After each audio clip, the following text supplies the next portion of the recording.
Magandang hapon sa ating lahat. Unang-una, nagpapasalamat ako sa inyo. Kahit na tayo ay nasa oposisyon, kayo'y nandito pa rin. Hindi kayo tumalon sa kabila, hindi nyo kami dinidisown, bagkos kayo'y andito pa rin, sumusuporta sa amin. Palakpakan po natin ang ating sarili. Yan ang mga tao na may prinsipyo. Yan ang mga tao na sa amin sa Bisaya, dunay baruganan. Kaya ako'y sumasaludo sa inyo. Sa Bisaya pa, bahalag mga bungi, basta dili yung ko, monag baruganan. Kung sa Tagalog pa, bahala ko mga sira yung, awan ko, basta bungi. Bahalag mga bungi, basta hindi ako lilipat ng kampo.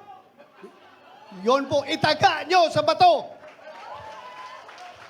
Alam po ninyo, noong Sunday, February 11, official first day of the campaign period, wala po tayong ginawa.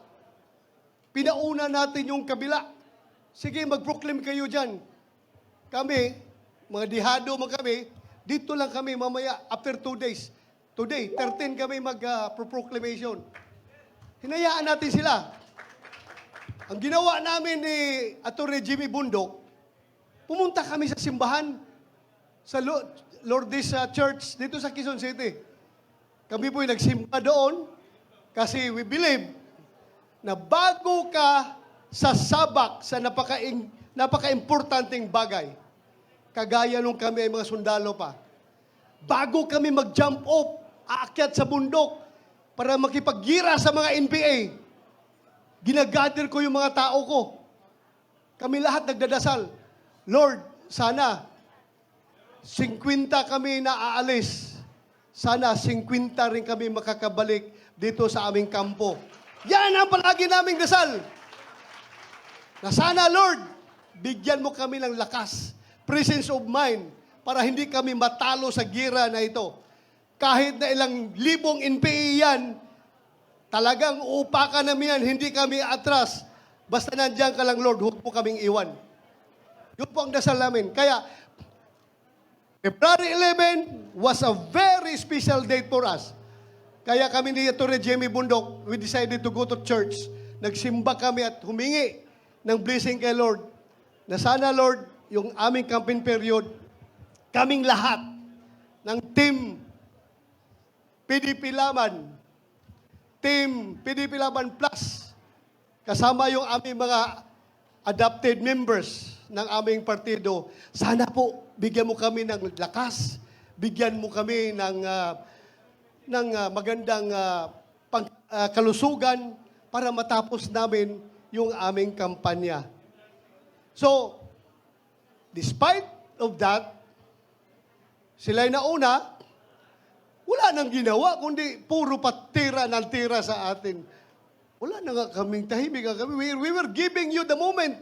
Sa inyo na yung February 11 at sa amin ang February 13. You have the moment. Pero, bakit tayo tinitira? Ibig bang sabihin, takot sila sa atin? Ha? Isang na indicator dyan. Kasi kung insignificant opposition tayo, bakit ko pakialaman kung sino-sino yan sila? Bahala kayo dyan, mga insignificant kayo. Pero the mere fact that the knowledge that the President of the Republic of the Philippines ang tumitira, ibig sabihin, we are somebody. Di ba? Ano ibig sabihin yan? Gusto ko lang sagutin. Ito, sagutin ko lang. In fairness, in fairness sa lahat ng mga mahirap na lumaki, nagbibinta ng suka na kagaya ko. Napakasakit po pakinggan na kami daw, yung aming team sa PDP, ay para nagbibinta lang daw ng suka, tapos binigyan ng COC. Anong tingin nyo kay Atty. Hinlo? Abogado yan. Attorney Jimmy Bunok, abogado yan! Attorney Rodriguez, abogado yan! Attorney Marcolita, abogado yan! Ako, hindi ako abogado. Pero, murag abogado. Ako lang, talagang, alam nyo, yung suka, maliit pa ako, yung lolo ko po, mananggiti. Alam niyo yung mananggiti? Yung umaakyat sa puno ng niyog para kukuha ng tuba. Sinasamahan ko yan every morning. Ako ang nasa ilalim ng puno kasi yung tuba na kinukuha niya sa taas, binababa niya, ako ang tagatanggap. At yung tuba na kinukuha niya, binibinta niya yan. Kapag hindi nagbinta ang tuba, kinabukasan, bahal na yan. Ano ibig sabihin ng bahal? Hindi na presko. Bahal na, medyo mapakla na yung tuba. Pagkapangatlong araw, mas lalong mapakla. Bahal pa rin ang tawag namin yan. Pero after the third day, hanggang 1 week and onwards, yung tuba ay nagiging suka. At yung suka na yan, hindi niya kinikwinta ng lolo ko, ang kanya tuba lang. Pag nabinta ang tuba, sa kanya yung pera. Pero yung suka, sobra na, ako na magbibinta niyan. So, income ko na yon. Pambaon ko pag-eskwela. Nilalagay namin yan sa butilya ng bote ng longnek. Alam niyo yung longnek? Lapad, at saka yung lapad, yung tanduay. Nilagay namin yan, display ko sa labas ng bahay namin para mabili ng mga kapitbahay na dumadaan. Kaya, huwag nating maliitin yung mga nagtitinda dati ng suka. Dahil, hindi po masarap. Hindi po bawal mangarap ang isang nagtitinda ng suka na magiging senador. Ako'y nagtitinda ng suka, pero nakapag-masteral degree ako. Nakapag-doctor of philosophy ako. Naging CPNP pa ako. At ngayon, naging senador pa. Kaya sa lahat ng nagtitinda ng suka dyan, malaki ang tsansa nyo na magiging senador. Hindi kasi, ito mga tao na lumaki sa layaw, yung hindi kumakain ng pagkain ng mahirap, baliwala sa kanilang suka. Pero sa ating mga mahirap, very essential ang suka sa ating kusina. Dahil hindi masarap ang tuyo, hindi masarap ang bulad, hindi masarap ang daing kung walang suka. Kaya, sige lang, tawagin na nyo kaming Team Suka. Okay lang.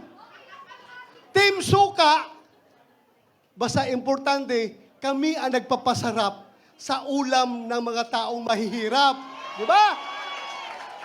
Kasi kung walang suka, hindi masarap yung daing, yung tuyo. Masakit masyadong malunok yung kanin na ang presyo ay tag 50 pesos, hindi 20 pesos, ha? Hindi 20 pesos ang kilo ng bigas. 50 pesos to 58 pesos. Minsan naabot pa ng 60 pesos. Kami po ang tumutulong na malunok ng ordinaryong tao, yung kanin na mahal dahil sa suka na sinasawsaw yung bulad. So okay lang, tawagin nyo kaming Team Suka. No problem. Basta kami ang suka sa buhay ninyo. Ha?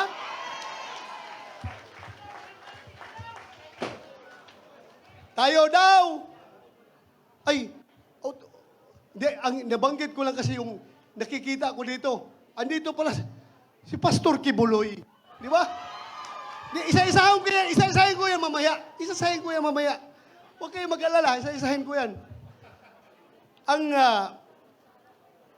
Ang kandidato